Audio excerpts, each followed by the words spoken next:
Hello les amis, je vous retrouve pour une nouvelle vidéo sur le football français et la Ligue 1 et je vais vous faire le bilan de la quatrième journée du championnat de France de football de Ligue 1 saison 2024-2025. Alors je vais revenir sur tous les résultats qui se sont déroulés, tous les matchs qui se sont déroulés dans cette quatrième journée avec les scores et les buteurs. On verra plein d'infos de statistiques, on verra aussi le classement à l'issue de tous ces matchs, le nouveau classement de la quatrième journée, puis le classement des meilleurs marqueurs, le classement des meilleurs passeurs et on terminera par un petit focus sur le calendrier de la cinquième journée avec les matchs à venir, les horaires, les chaînes télé, bref, les rencontres avec les places aussi au classement des équipes qui se rencontrent.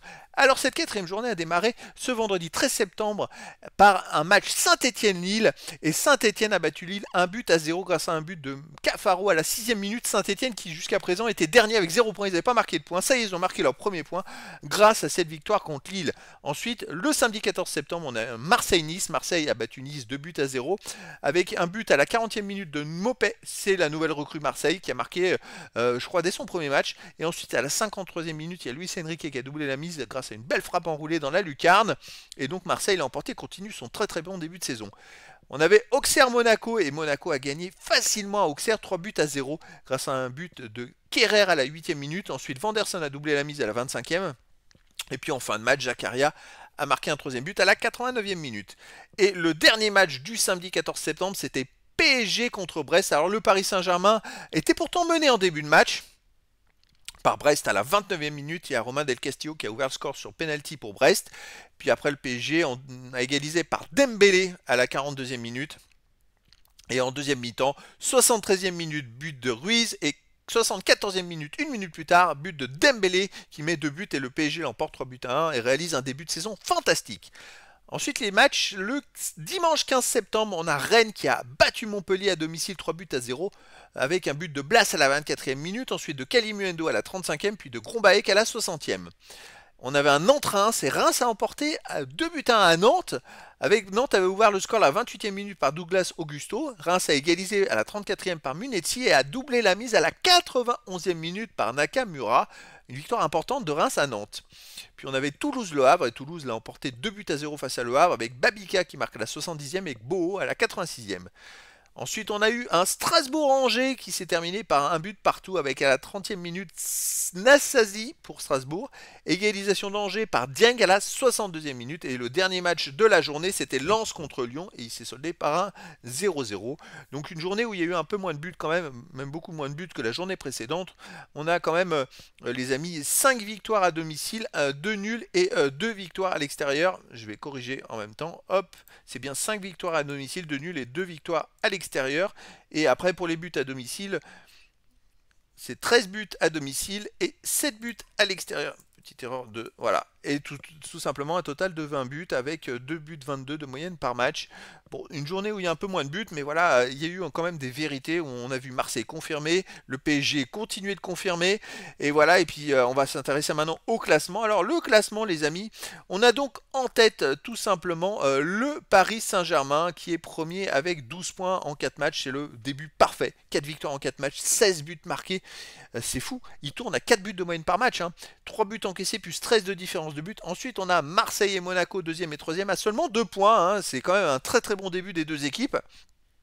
Et c'est vrai que Marseille et Monaco peuvent espérer titiller le PSG. Bon, après, ils ont 10 points, mais il va falloir voir. Après, on a 4e Lens, 8 points. Après, Nantes et Reims, 5e et 6e avec 7 points.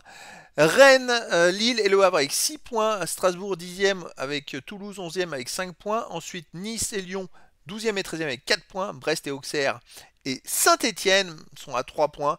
Les deux derniers sont Angers et Montpellier qui ferment la marche. Montpellier qui a 1 point seulement. Ils ont fait un nul, 3 défaites, 2 buts marqués seulement, 13 buts encaissés, moins 11 de différence de but. Un début de saison catastrophique pour les Montpelliérains. On va s'intéresser au classement des buteurs. Le premier, c'est toujours Mason Greenwood de Marseille avec 5 buts en 4 matchs. Après, on a Barcola du PSG, 4 buts.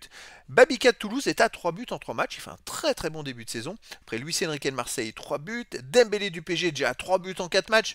Alors, lui qui marquait pas, je me demande s'il n'a pas marqué déjà plus de buts que la saison passée. Il fait un très gros début de saison. Après, on a Orban de Lyon. On a plein de joueurs à 2 buts pour plein d'équipes. Les meilleurs passeurs. Alors, Joao Neves du PSG, toujours en tête avec 4 passes décisives. Harit de Marseille maintenant à 3. C'est lui qui a fait la passe, je crois, pour Luis Enrique. On a Opéry du Havre avec 2. Luis Enrique est à 2. Luis Enrique, c'est 3 buts, 2 passes décisives. Un très très bon début de saison. C'est comme Dembélé. Hein. Ousmane Dembélé pour le PSG, c'est quand même 3 buts et 2 passes décisives également. C'est un très très bon début de saison pour lui. Puis après, voilà. On va attendre quelques journées que ça se décante à ce niveau-là. Allez, le calendrier, les amis. Alors, le calendrier de la 5e journée, comme vous pouvez le voir, ça va être des matchs qui vont démarrer à partir du vendredi 20 septembre à 20h45. On a un Nice-Saint-Étienne. Le 12e Nice qui reçoit Saint-Étienne, le 16e, à voir sur DAZN. Alors bon, Saint-Étienne a gagné là à domicile, ils se sont peut-être relancés. Nice, mais il va falloir voir comment ils vont se comporter contre Saint-Étienne. Ils ont besoin de marquer des points aussi, hein, ils sont 12e. Hein. Et donc ça va être un match intéressant. Ensuite, le samedi 21 septembre à 17h, on a un Lille-Strasbourg, le 8e contre le 10e sur beIN Sport 1. Le 21 septembre à 19h, on a un Rennes-Lens, le 7e contre le 4e sur DAZN. Le samedi 21 septembre à 21h, on aura Reims contre le Paris Saint-Germain, donc Reims 6e qui reçoit le PSG premier à voir sur Canal Plus Foot. Et après, il y a les matchs du dimanche. Alors le dimanche 22 septembre à 15h, Monaco-Le Havre, le 3e contre le 9e. Ensuite à 17h, on a un Brest-Toulouse, le 14e contre le 11e. Aussi à 17h à Angers-Nantes, le 17e qui reçoit le 5e. Nantes est toujours 5e malgré sa défaite à domicile. Hein. Ils avaient réalisé un très très bon début de saison hein, quand même. Hein. Après on a un Montpellier-Auxerre, le dernier qui reçoit le 15e. Donc ça c'est un match de bas de classement. Et puis le dernier match à 20h45, le dimanche 22 septembre, on a un Lyon contre Marseille, le 13e contre le 2e. À voir sur DAZN. Lyon qui doit absolument se ressaisir face au 2e qui démarre le championnat très très fort. Lyon c'est quand même beaucoup plus compliqué pour une équipe qui vise la Ligue des Champions. Ils sont très très loin du classement. Mais voilà, ça annonce une 5e journée avec beaucoup de suspense et beaucoup d'intérêt pour les matchs. Donc voilà les amis, et ben écoutez, je vous dis à très bientôt pour une nouvelle vidéo.